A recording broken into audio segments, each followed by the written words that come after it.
नमस्कार दोस्तों, स्वागत है आपका हमारे चैनल कुंडली टीवी पर। दोस्तों, पितृपक्ष का समय हमारे शास्त्रों और परंपराओं में बेहद खास माना जाता है। इस दौरान हर कोई अपने पितरों का तर्पण और श्राद्ध आदि कर उन्हें याद करता है और उनके आशीर्वाद की कामना करता है। कहा जाता है कि पितृपक्ष में किए गए कर्म सीधे पितरों तक पहुँचते हैं और उनके परिवार में सुख समृद्धि आती है। इसी पितृपक्ष से जुड़ी एक बेहद प्रसिद्ध कथा है माता सीता और फल्गु नदी की, जहां माता सीता ने स्वयं अपने ससुर महाराज दशरथ का पिंडदान किया था। जी हां, आपने सही सुना। एक कथा के अनुसार माता सीता ने स्वयं अपने ससुर का पिंडदान किया था। चलिए आज की इस वीडियो में हम आपको यही बताते हैं कि आखिर माता सीता ने क्यों किया अपने ससुर का पिंडदान। साथ ही बताएंगे क्यों दिया माता सीता ने फल्गु नदी को श्राप।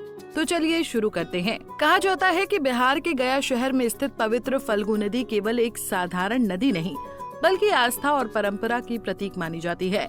मान्यता है कि यहाँ किया गया पिंडदान और तर्पण पितरों के ऋण से मुक्ति दिलाता है और आत्मा को शांति प्रदान करता है। इसी कारण पितृपक्ष के दौरान दूर दराज से हजारों श्रद्धालु यहाँ आकर अपने पूर्वजों के लिए श्राद्ध करते हैं।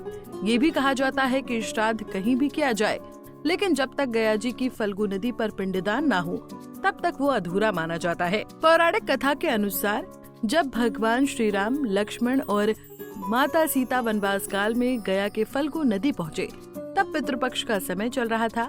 उसी दौरान उनके पिता राजा दशरथ का निधन पुत्र वियोग के कारण हो चुका था। कहा जाता है कि उस समय वहाँ मौजूद एक ब्राह्मण ने श्राद्ध हेतु सामग्री एकत्र करने का निवेदन किया।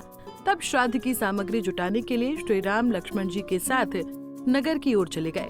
उन्हें सामान जुटाने में देर होने लगी और पिंडदान का समय निकलना शुरू हो गया। उसी समय माता सीता दोनों की प्रतीक्षा में उसी तट पर बैठी हुई थीं।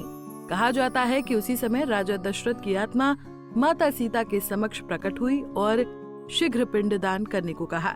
पहले तो सीता जी ने कहा कि पुत्रों के रहते हुए पुत्र वधू पिंडदान कैसे कर सकती है, लेकिन दशरथ जी ने बताया कि नियमों के अनुसार पुत्र वधू भी श्राद्ध कर सकती है। पिंडदान का समय बीत रहा था। उस समय श्राद्ध सामग्री उपलब्ध नहीं थी। कहा जाता है कि तब माता सीता ने फल्गु नदी की रेत से ही पिंड तैयार किया और फल्गु नदी, अक्षय वट वृक्ष, एक ब्राह्मण, तुलसी और गौ माता को साक्षी मानकर पिंडदान संपन्न किया। जब श्री राम और लक्ष्मण जी श्राद्ध का सामान लेकर लौटे तो माता सीता ने उन्हें सारा वाकया कह सुनाया, जिस पर दोनों माता सीता की बात पर भरोसा न कर पाए। उन्होंने कहा कि बिना सामग्री और बिना पुत्र के श्राद्ध कैसे संभव है। जब देवी सीता ने गवाह बुलाए तो वटवृक्ष के अलावा सभी ने झूठ बोल दिया, जिसके बाद माता सीता बेहद क्रोधित हो गयीं और उन्होंने फल्गु नदी, गौ, तुलसी और ब्राह्मण को श्राप दे दिया। कहा जाता है कि फल्गु नदी को श्राप मिला कि उसका सारा जल सूख जाए और गाय को पवित्र होते हुए भी मनुष्य के जूठन खाने और ब्राह्मणों को कभी तृप्त न होने का श्राप दिया।